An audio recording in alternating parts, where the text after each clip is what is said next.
The thing about suicide, we're starting heavy today because we left off on a heavy point,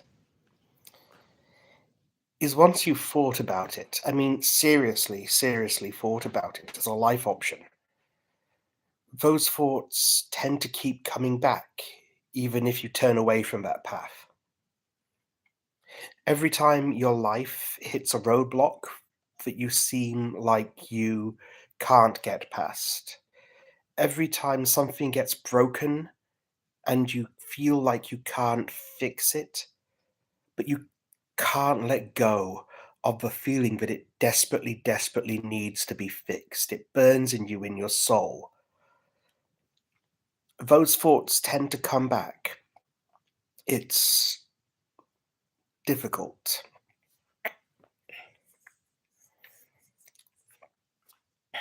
However,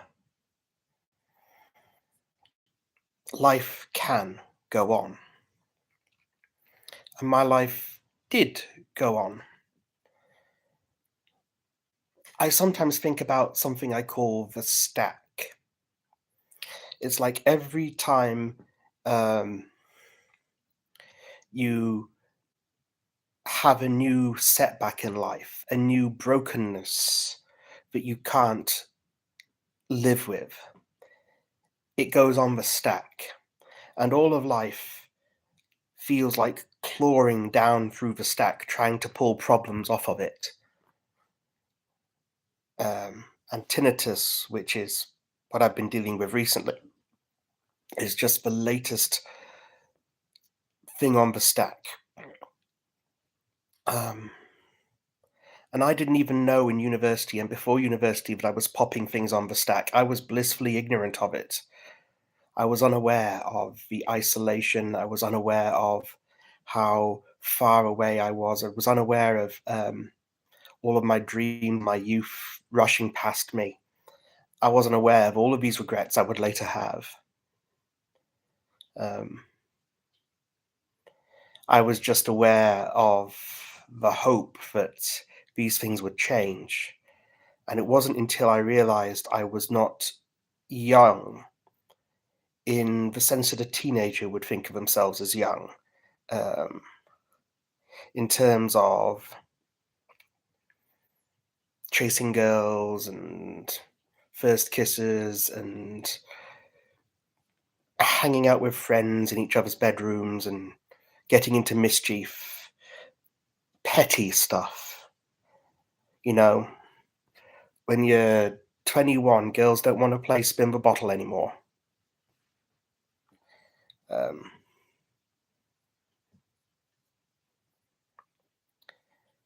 but all of that was so powerfully linked in this desire to have friends and to have, because I thought my friends were going to be these spiritual giants who would stride with me into the future, making a real difference. And when I realized that I wasn't young anymore, that dream seemed like it was off limits because I didn't believe back then that adults were really capable of doing what it took to change a world for God. And to some degree, I still feel that way because I've seen the things that adults are not willing to do. You know, we talk a lot about not willing to do. You know, we talk a lot about taking risks and safety and being risk averse. And they accuse teenagers of being prone to risky behavior and poor judgment. But one of the things I have noticed is that adults will not do a lot of things for Jesus, for God, because they are risk averse and not necessarily, and they're very safety conscious. And it's not necessarily because they need to be safe physically.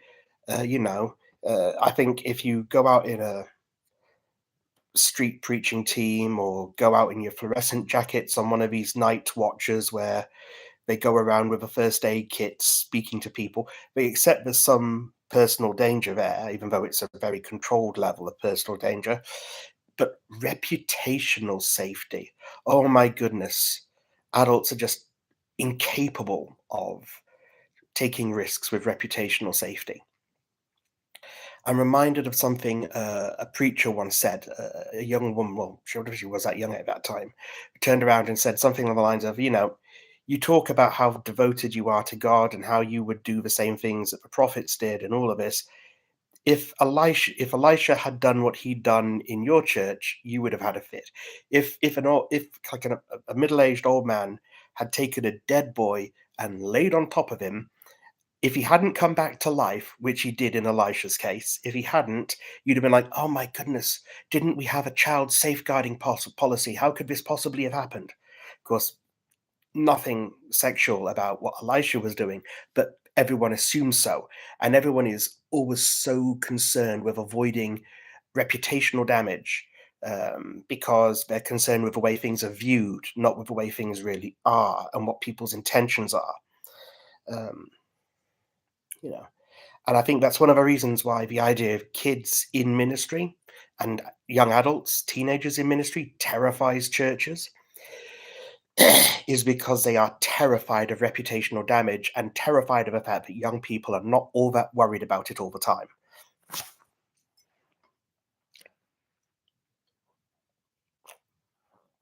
And that is the limit I think you have to transcend if you're going to do something for God.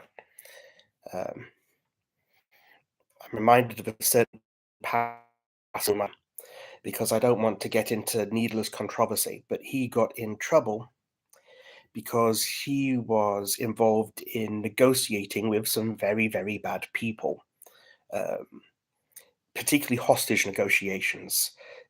Christian loved ones in third world countries were, I say third world country is a controversial term. Anyway, Christian loved ones in not very safe and secure countries would be kidnapped, and as a man of the cloth, as a minister, he would get involved in negotiating their return sometimes, because some of these dodgy people would at least have enough respect to at least talk to a man of the cloth instead of shooting them in the head, which they probably would if an American diplomat turned up. And he got accused of breaking some Threepenny anti-terrorism rule, because some money changed hands allegedly, not his money, but some money changed hands allegedly, that violated allegedly some sort of anti-terrorism rule, and a hostage was returned. And he had been involved in the negotiations, and he ended up having to leave the charity he was involved in because of a reputational damage. I have to believe if that had ever come into a court of law and you'd have gone to the jury and said, so this man, he helped negotiate the return of some hostage taken children. Like, oh, that's wonderful. Ah, but he broke a law to do it. Like, so what did he do? Did he come, like Rambo down on a wire, shooting a load of people? Did he torture a load of people to death to get the information, to get them released? No, no, he may possibly have uh, said some things that may possibly have indicated that people might be willing to exchange money, and this is technically a violation. Like, no, not guilty. Like, but technically a law may have been, but no, not guilty. Jury nullification is a thing. We don't care, because I don't think any jury would wear it.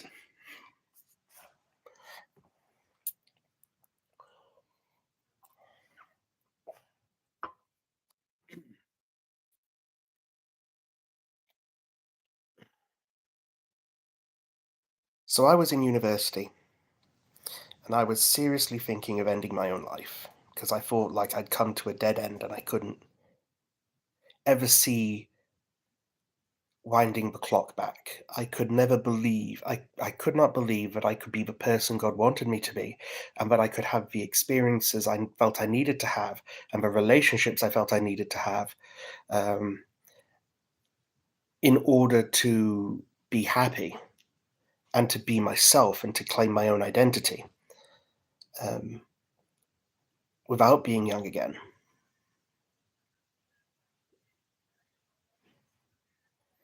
Hmm. I might have to take a brief break. Bear with me, I will not end the stream. We're only 10 minutes in.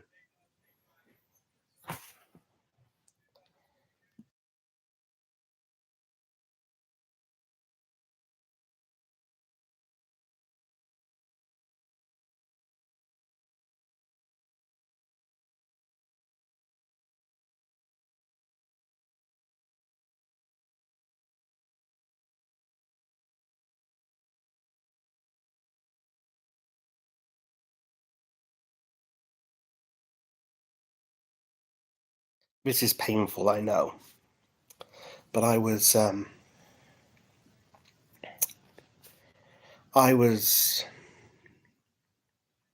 struggling on many different levels,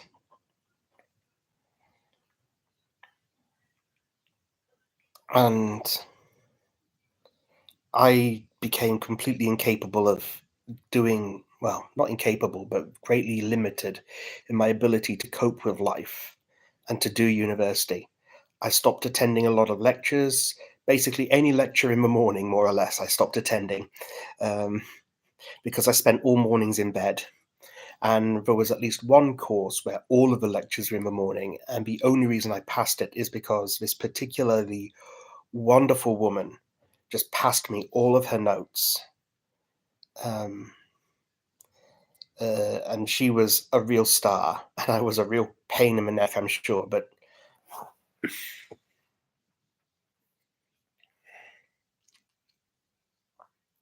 I did pass. My grades dipped, but I did pass. I just wasn't able to do life.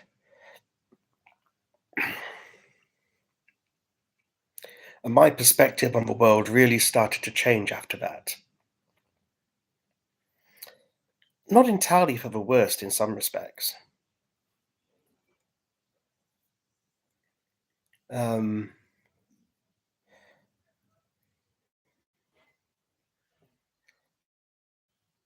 so, for starters, I was praying and trying to find a reason to carry on. And the darkness in me, and the pessimism, and the desire to let go and give up was challenged by this spirit within me, this voice, this prayer.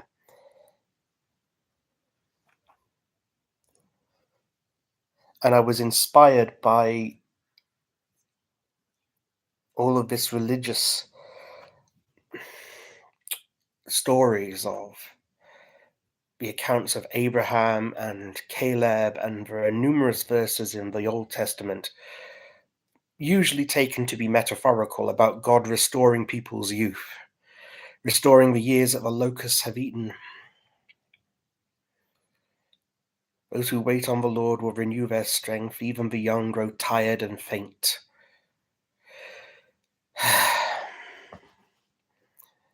And of course, there's Abraham having babies into his, was it octogenarian, nonagenarian, some stupid kind of, like, practically dead, as the New Testament calls it, practically dead, and he was having kids.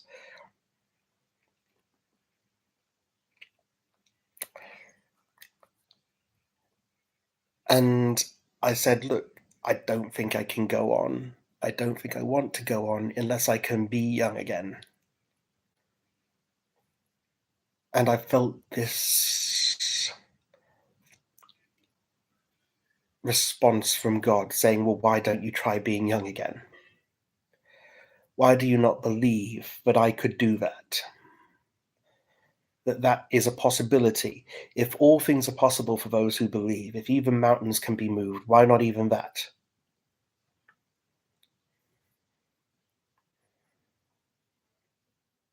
When you look at the stories of Abraham and Caleb and all of these verses in the Bible, and that did give me the strength to keep going on, to keep fighting, to keep persevering with life. But I became obsessed and hyper-focused with youth and youthfulness and the science of youth. I read pretty much everything I could find on human aging, the aging process, and it was basically all snake oil as far as I could see. The majority of the stuff, um, and it was clear that it was. There was a lot on cosmetic surgery and that sort of thing that has a certain degree of value to it. Um,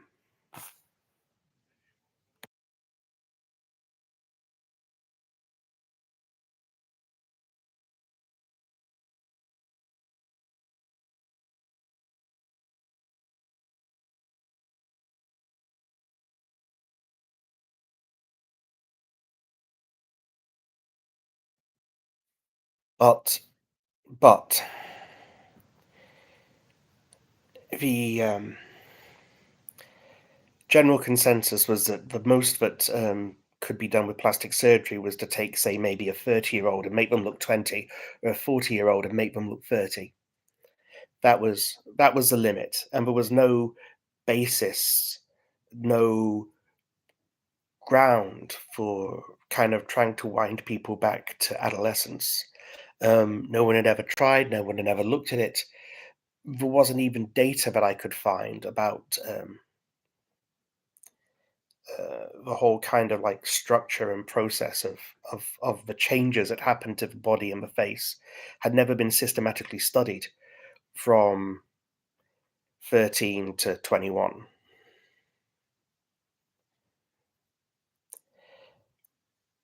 But I got interested in hormones and genes and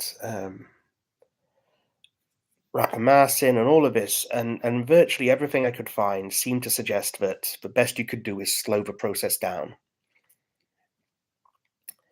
So it didn't seem like a starter addressing these things scientifically. It didn't seem like a starter. But life went on. I went on. I kind of hoped against hope, as the book of Hebrews said. And I started to break out of the Christian sphere socially. Um, by pure coincidence, had a friend at the CU who at a different university, and this president of this other CU at another university nearby introduced me to some non-Christian people at a house party, and I started to get to know them, started to get to do things with them. Some new people came to the maths department where I was studying. First years, I was in my fourth year because I did a 4-year course. So by my fourth year, the people coming in as freshers, I had to make new friends. I mean, I'd kind of come up with a load of people, and I superficially knew them to wave at them at like math society dues, but I didn't really know them. But when they all left, mostly, it turned out that a load of new, really nerdy people came in as freshers when I was doing my fourth year, and I did start to make a couple of friends.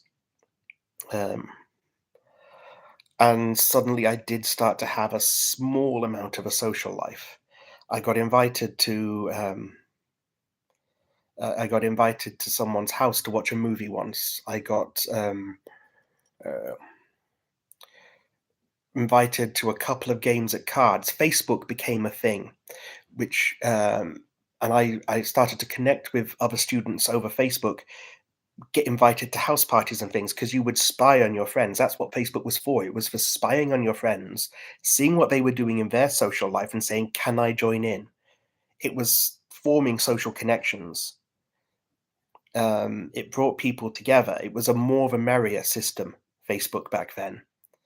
You know, you find people with similar interests. You say, "Hey, I see you're into X. I'm also into X," and then you chat about X on a comment thread for a bit, and then you see that person's going to event Y. You're like, "Event Y sounds interesting. Do you think people would mind if I tagged along?" No, event Y sounds like, "Come along, tag along." And so I started to get to know people through that sort of way. Only a handful of people, and only every now and again. But I got invited to a couple of house parties. I got invited to um, things, and the non-Christian friends were very much less prudish than I was, and that's one of the things that majorly changed in my life at that point in time because I kind of stopped caring about appearing to be pure and holy and appropriate. I mean, repressed. I stopped caring about being repressed. Um, I think one of the things that kind of typifies it is I was a student ambassador for high school kids coming to look around university, and I remember, um, this other lad who was another finalist, and saying, "Oh, yeah, to show these people around, remember to, look out for good opportunities to chat up with girls." And I'm like, dude, these are high school kids. We get in trouble if we chat them up. Surely, like, nope, it's a sixth form. They're all of legal age. And I'm thinking to myself, oh my goodness. Well, technically, yes, but at the same time, I don't think the university office would necessarily be happy about us chatting them up and blah blah blah. And then this girl from a sixth form comes up over to me, kind of chavvy girl, and says, "So, you don't mind me asking, how do you masturbate with those long fingernails?" And I'm like, "Duh, duh, duh, blah, blah, blah, blah, blah, blah." And I should have said to her, I could ask you exactly the same question with yours. That's what I could have said. And I didn't. And probably for the best, I didn't. But the point is, it kind of diffused this notion. It was one of many things that was starting to happen that diffused this notion that the world would end if I actually allowed my inner monologue to fractionally come out, because I'd always had these things in my head, in the back of my head, and I had never spoken them. I'd never kind of shared this sense of humor that I had that was very pervy and sexual, except maybe with this one friend I'd had who rejected me and didn't want to be my friend anymore, the one I spoke about in a previous video. And I kind of stopped caring and I started being a bit more explicit and, well, innuendo-ish in my discussions, and remember going into the Christian Union, sitting down next to a girl. Oh no, I sat down and a bunch of guys, and they were talking about very boring things, stupid, boring things. And this girl comes along and says, "Can I sit down?" And says, "No, I'm sorry. This table is for people who are men only," said one of the guys. And the girl turns around, "Oh, but don't worry, I have a penis," because some of the girls could be quite cheeky like that. I said, "Really? I demand proof of this hermaphrodite status." And she was like, "Huh?" She didn't know what the word hermaphrodite means. Um, but I just kind of just stopped. I stopped sitting in the corner thinking, I must keep all these things to myself. I must keep all these things to myself. I must keep all these things to myself. And I started being funny. And a small group of people started to laugh. Not everyone, a small group of people started to laugh. Not everyone, a small group of people started to laugh. With me, not at me, I think. I remember I went to see a movie. The first movie I went to see that my parents would not have approved of, and had to make excuses as to why I was going, out. Because obviously I've been to tons of movies. Well, not tons, but I've been to more than a few movies on my own. I was flipping 21. Um, but I don't think I'd ever been to see a naughty movie on my own. And I say naughty movie in air quotes. It was a film called I Want Candy. And if you've ever seen the film Zack and Miri Make a Porno, it was kind of like an early prototype to that. It was about a struggling art film student who wanted to make an art film but ended up getting roped into making a porn film instead, and managed to rope an actual pro porn star into starring in his porn film. And that was the premise of this movie. And it was actually was utter trash. I think that's unfair, but it wasn't. So it's not going to go down in history as one of the best movies ever. But it was something I did for myself that other people wouldn't have approved of, and I just stopped caring. Well, I still cared enough not to tell anyone, or certainly not to tell my parents anyway.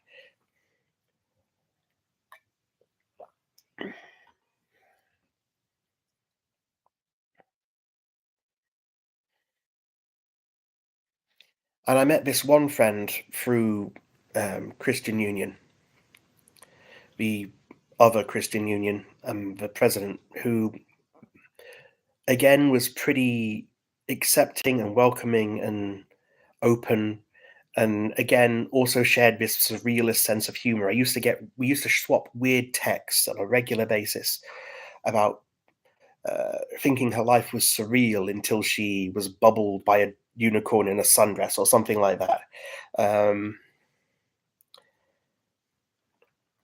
but I remember she decided we kind of got talking about how I never really felt 100% comfortable in my masculinity and probably preferred girl talk to guy talk.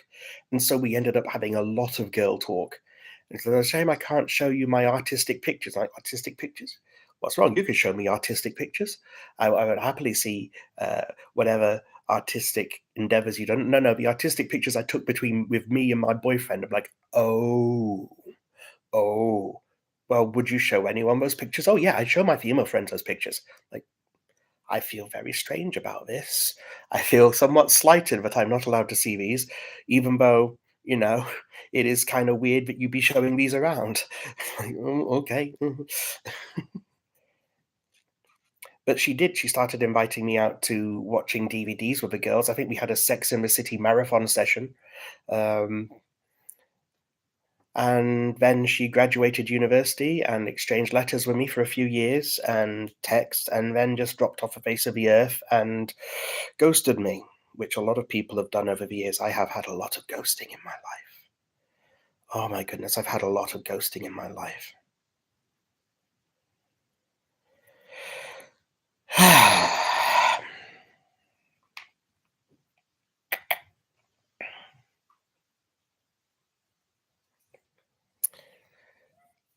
So I graduated first and had no idea what I was doing next because my life was still in pieces. And the fact that I was breathing was an act of faith. The fact that I was still getting up every morning and inhaling and exhaling and eating a meal was an act of faith. And I hadn't lined up a next plan. I hadn't sorted out a job. I hadn't sorted out any next steps for study. And I kind of started looking into PhDs towards the end of my degree, but way too late. And so I kind of fell out of university without any plan and anything to do. I went and had counseling at the university just before I graduated, like 3 sessions, and it was pretty pointless. Um, they twigged that I was autistic around now, and the university's disability department had twigged that I was autistic and struggling. Um, but there was nothing they could do for me because A, there was no official diagnosis, and B, even if there was an official diagnosis, or if I'd gone and got an official diagnosis, all they really offers was exam concessions. It wasn't like they could do anything socially. Uh, I remember going to the student rave night once or twice, and I made a point of going to the student ball. Towards the last couple of years of university, I opted into a lot of student events I ordinarily wouldn't have, like the student ball twice, um, because I wanted to see my friends there before they graduated, because everyone was leaving in year three, and then I went again in year four. And although I didn't know it yet, I'd probably go for several years actually after graduating. Um, yeah,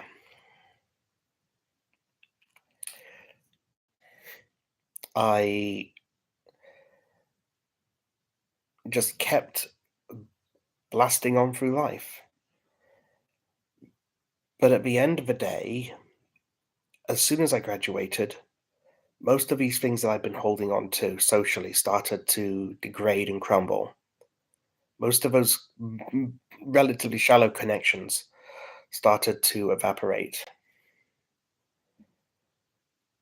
I think I got invited once to my friend's house in Manchester. Went to their birthday party after uni. That was the one time I was invited to go and see them. And I was quite hurt, really, because a few years later they got married to their long term boyfriend, and I didn't even get an invite. Like, well, weddings are things where you don't always want, sometimes you want them very small. That's fair enough. I just didn't get the impression they were a small wedding type of couple. Anyway,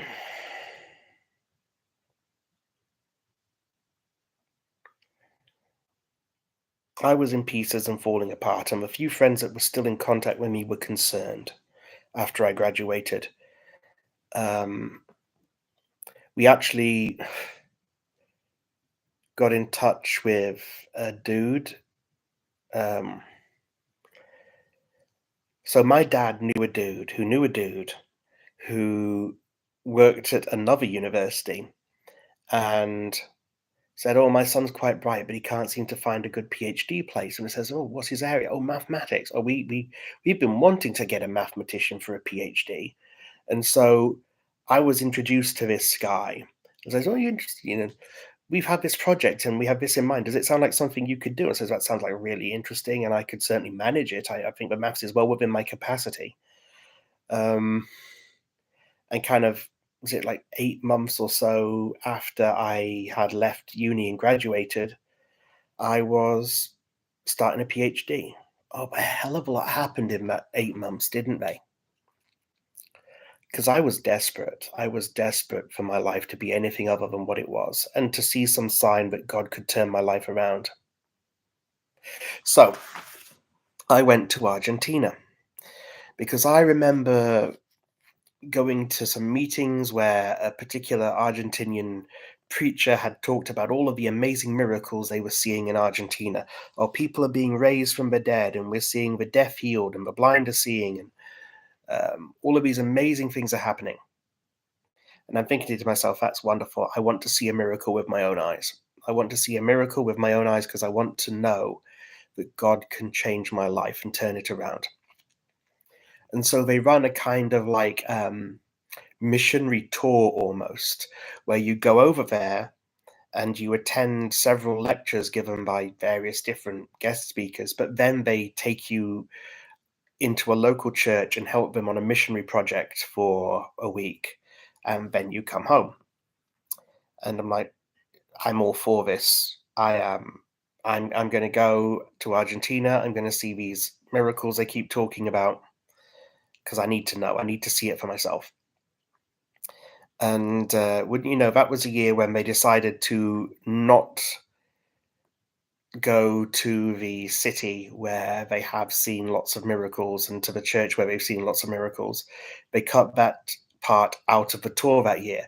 They went to some wonderful social projects. They went to a prison and that had seen some amazing kind of transformation in the character of the prisoners.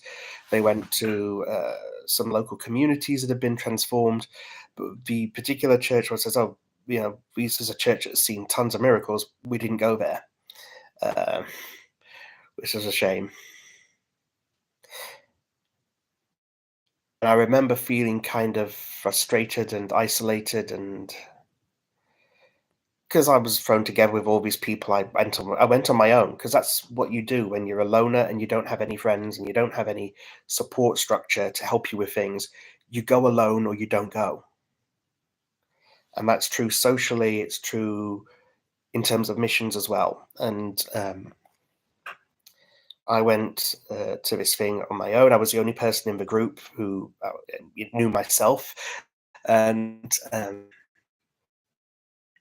the day I came home, they had to cancel my plane because it was blizzard, raging snow in Argentina. For years, and indeed all week long, there'd been sun, sun, sun, sun, blistering heat. I get to the airport to leave, blanket of snow.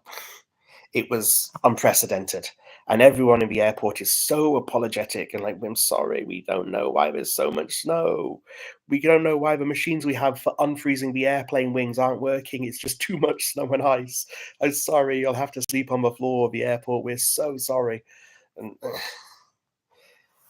they weren't like that in Madrid when I missed my connection. They were flipping rude. My connection, they were flipping rude.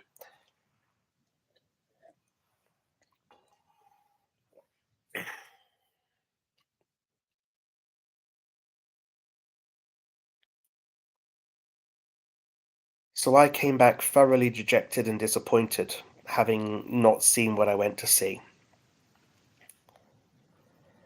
And I was also suffering from TMJ at this point because I'd had some dental work done. I'd had a phobia of dentists very much instilled in me by my mother, who had Swiss cheese for teeth and never took us to the dentist after a certain point because she just gave up and couldn't stand them anymore. which meant my teeth were not in a great way.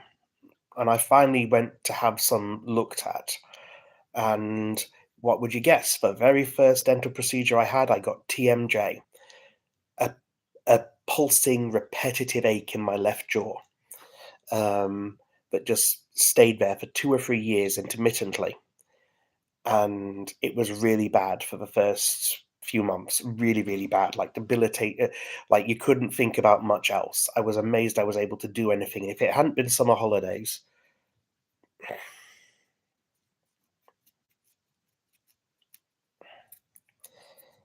even so, it bothered me for years before it went away. And so I was not in a great way mentally. Where was I? Yeah. So my health wasn't great. That was one more thing on the stack. One more thing on the stack. Although that one did get taken off on its own. It kind of fixed itself. Other dental problems, not so much, but things have improved somewhat. Um,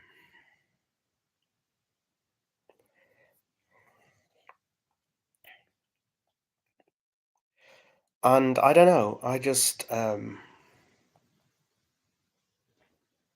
lost it. I lost the thread, and life kind of just became stagnation.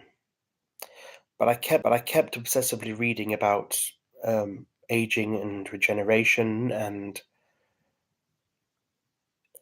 I started my PhD. I also started going to the University Anime Society, which was at a different university than the one I was doing my PhD at. We have so many universities so close together. It's interesting. Um, so I started to make friends. God damn it, my life started to look like it was turning around. I would come home from these anime meetings crying with joy and sadness. Joy because it felt like I finally was experiencing real social connection, and sadness because it felt like it was all too late in my life, and also because I'd have to wait a week for it to happen again.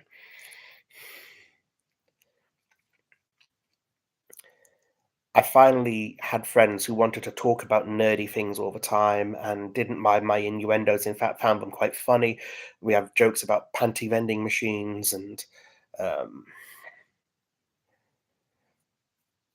weird things we'd read in articles online about Japan, and the anime we'd watched together and the weird stuff in it that we thought was awesome, and just the pure fantasy that we indulged in. And it was such wonderful fantasy, talking about starting our own micronations and Sealand and quirky science, because there were so many students in the sciences, so many intellectuals. I had so many interesting intellectual conversations in Anime Society, more than I ever had in the Math Society or the Christian Union, with all of these sci-fi fantasy loving nerds. It felt like I'd found a real home. But at the same time, I always felt a little bit on the periphery because I was older than everybody else, particularly when it came to looking for girls, because I was definitely in the back of my head now that this is something I was wanting, that is an aspect of my life that had been missing. I was no longer committed to this rosy, perfect picture of the perfect for God, because I was like, trying to get perfect hasn't worked in my life so far. I'm open to what's here right now. But of course, I was what, 26, 25, 26 going on, and 25 going on 26, and they were all 18, mostly. Like, my goodness. 21, 22, mostly. Like, my goodness. 21, 22, 23, 24, 25. Yeah, 25, I think.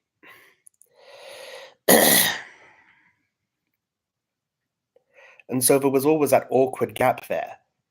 Um, Happy to joke with you, not necessarily happy to actually translate it into actual action. Happy to joke, flirt, not so much. Only flirt so long as it's safe flirt. Like, as long as I think it's you joking and not a serious intention.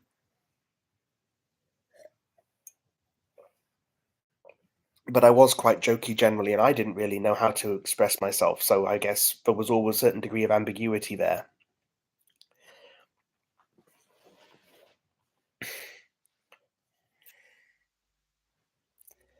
Anime kind of became the anchor in my life that kept me sane. Um, Kicking around with other anime fans, and it became a kind of a gateway drug to having a social life. Um, it became a gateway drug to hanging out with goths, to hanging out with people into wild living, to hanging out with, and by wild living, I mean actually going out past midnight and drinking and dancing and hooking up with other people. Uh, I never have hooked up with any of them, but hung out with a lot of people who were hooking up with each other. Um,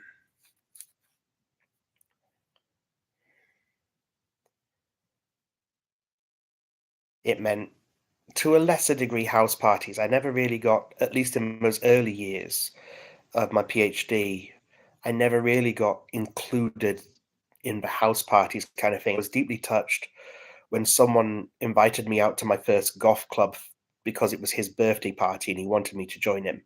That touched me deeply. And that friend no longer talks to me anymore. We got in an argument on the internet um, about a silly thing. He says, "Well, if you're going to say that, I'm going to block you. Don't want to talk to you anymore. You're apologizing for incels." I'm like, I'm not apologizing for incels. I'm just saying if you socially exclude people, you need to expect that they're going to do awful things.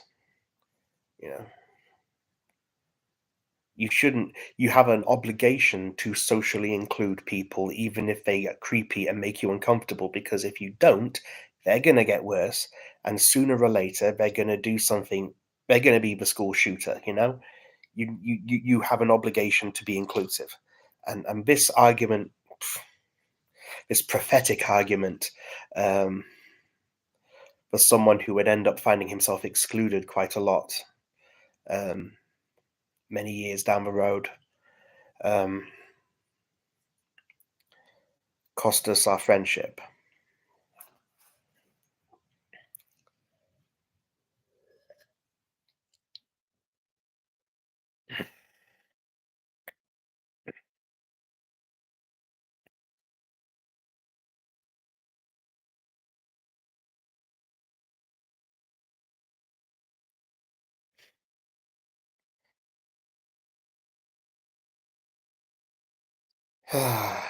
And in my PhD, I loved the maths and the work, and it thrilled me to my core, you know. But at the same time, it wasn't really what I wanted to do. I didn't want to do polymer physics. I didn't have any passion for it. I just enjoyed the maths aspect of it. I enjoyed the difficult mathematical challenges involved in the polymer physics. And I would just keep reading about anti-aging science, and it was starting to change. I was starting to learn, and the science was starting to become more prominent and get firmer and better founded. And it was starting to become obvious that we could not only slow the aging process, but with gene therapy, we could reverse it. Like, oh, this mouse has had this gene tampered with, and then we do this to it, and suddenly it starts getting rejuvenated. Uh, I think there was one thing, experiments with telomerase, experiment B, where they said, oh, yeah, if we do this, and suddenly we can not only slow the process, we can sometimes wind it back.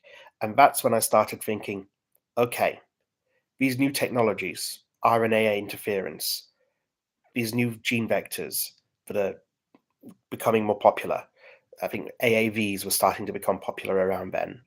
I don't know if I'd really come across CRISPR at that point, and CRISPR was still on the way, or at least working its way into kind of prominence. But various genes that were interfered, and it started to become, and stem cell therapy was starting to become a thing as well. And we were starting to think, actually, maybe it's real science to try and reverse aging, not merely slow it. And I wanted in. I wanted in. If I could have switched PhD in that first year, year and a half, I would have, but obviously you can't. It's not like a degree where you can say, can I swap over or something? They don't have that flexibility.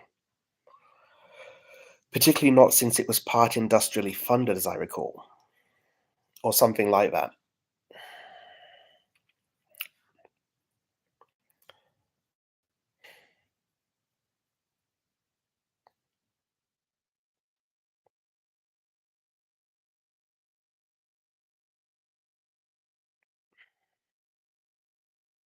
I started to find that I had a sense of humor and I could make people laugh. That made a massive difference to me. When I realized that just following the thread in my head and speaking out the innuendos in my head that weren't really even innuendos to me, they were kind of humorous observations. Because I tend to think of things very literally. I remember one friend writing to me in a letter saying, I would say that it's fucking windy, but then I realized that this would conjure an image into your mind of young men and women being thrown into the air by the wind and copulating midair. And she's kind of right. My sense of humor kind of would always find the sexual slant in any kind of subtext or conversation. Um, but it was usually on the lines of double meanings and particularly taking things literally but were often figurative,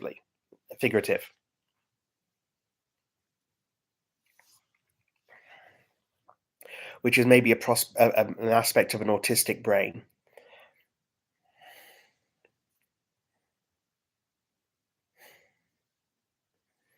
But I always thought that I was socially inept and that I could become human marmite and repel some people but actually attract others, that I could polarize and in the process bring a small number of people towards me was absolutely mind blowing. And then I started to hook up with people who had that ability, who had the ability to bring other people into my sphere, and started meshing well with them. Because if you have a quirky point of view and you find somebody else who's really good at being social, who also has a really quirky point of view and a quirky way of seeing and interacting with the world, and you bond over that quirkiness, guess what? You kind of have a surrogate effect where the people in their circle of friends kind of get established into your circle of friends. And that was pretty amazing. Things really started to look up when we had the pudding club. That's as well into my PhD years, where a friend of mine who was a Welsh girl who was doing joint honours maths and physics and was a little firecracker in terms of just being really bubbly and outgoing, but also really weird, um, and had lots of weird stories to tell. And we were always having fun conversations about something esoteric. I remember sitting in the pub with her, watching riots on the television and making up our own kind of stories of how the riots could be, like our own narration. Like, what if the BBC were in charge of dealing with the riots and will turn London Bridge into super wipeout with bouncy balls, and they would have the Doctor hanging from the TARDIS, leading a load of fangirls away from the riot, and or we had the battleship that dropped other battleships. Um, the cruel and unusual punishments of making criminals wear Mr. Blobby costumes for their community service, all sorts of amusing things.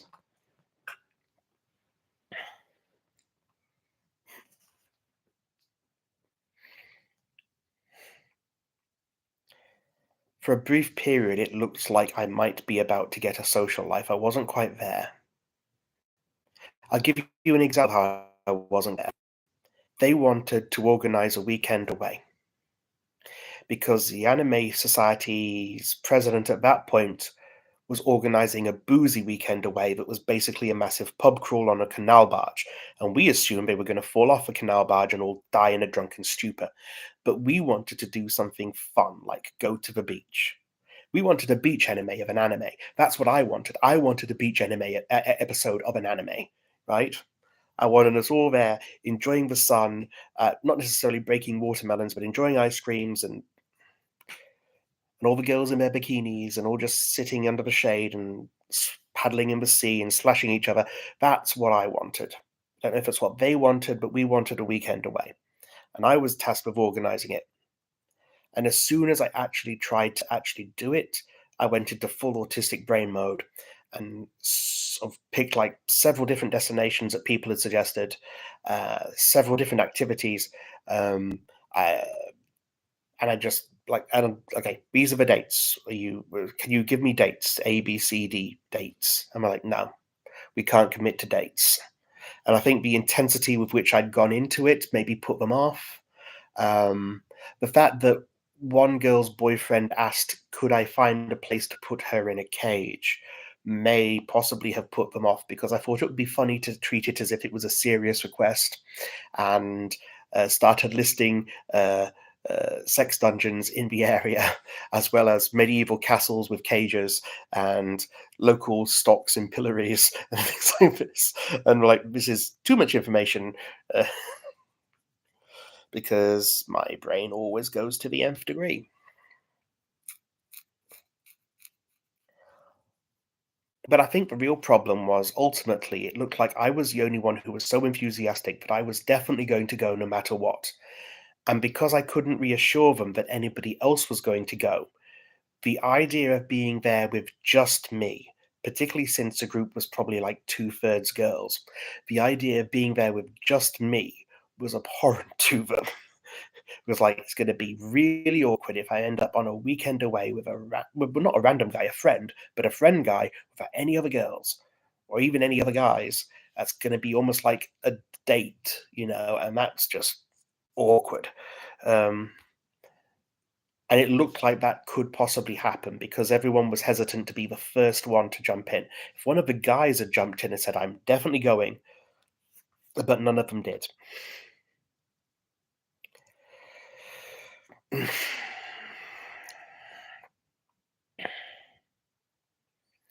And so there was that sense in which I was always at arm's length, even though I felt much more valued and connected than I had probably for a hell of a long time.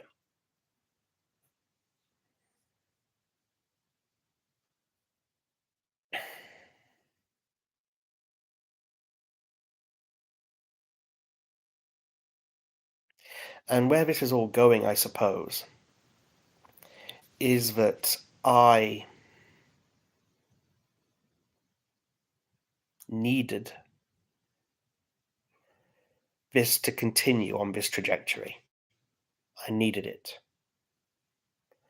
because it allowed me to kind of, I won't say relive my youth or re engineer my youth, but it allowed me to glimpse a little bit of it. I got to go out clubbing. I got to have fun conversations and silly childish, immature conversations with people. I got to have interesting, nerdy conversations with people.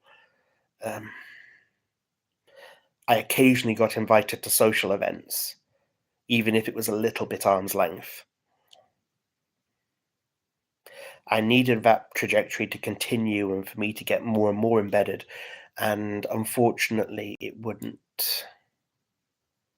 I got halfway through my PhD.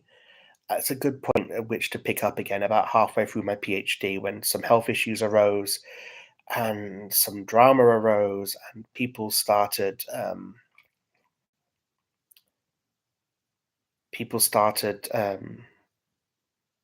leaving, basically. Yeah, and I have skipped over anime conventions. My first anime convention was a hell of an eye opener. There were a lot of firsts in those years just after graduating uni and starting my PhD. Things I did that I didn't think I was going to be able to do. Like I would eventually start doing martial arts. That was a big deal because my mother never approved of martial arts, and I suddenly found a way to start doing it. Um, I started doing street evangelism on my own. I talked about this last video. I started doing street evangelism, just walking around, feeding homeless beggars, talking to them, hearing their life story, praying for them. I bumped into a lot of interesting people. I just started speaking to kids on the street. They would mostly approach me, I should point out. I remember sitting down with my Nintendo DS and having like 6 kids just sit down next to me in the city center and just start chatting to me. I remember walking past and speaking to this beggar and like, "You're looking okay, dude. I haven't seen you around." And he was talking to a bunch of kids, and they were homeless. Well, one of them was a homeless runaway. They'd run away from home, got in a fight with their parents, and the other one was a cousin of that kid who was like, "I'm not going home tonight until I know she's safe." I'm like, "Well, we'll have to sort something out." And I ended up taking them around and chatting to them and having a fun phone call session where we ran through a lot of their relatives, seeing to find one that would take them in for a night and dropping them off at their relative's house, and then going back with the other kid to his home so he could go home. And finding the police were there because he hadn't thought to tell his mum.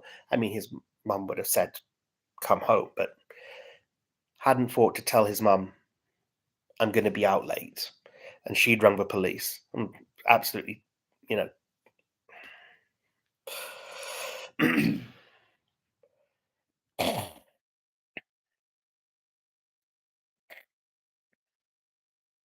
I became a one-man mission machine,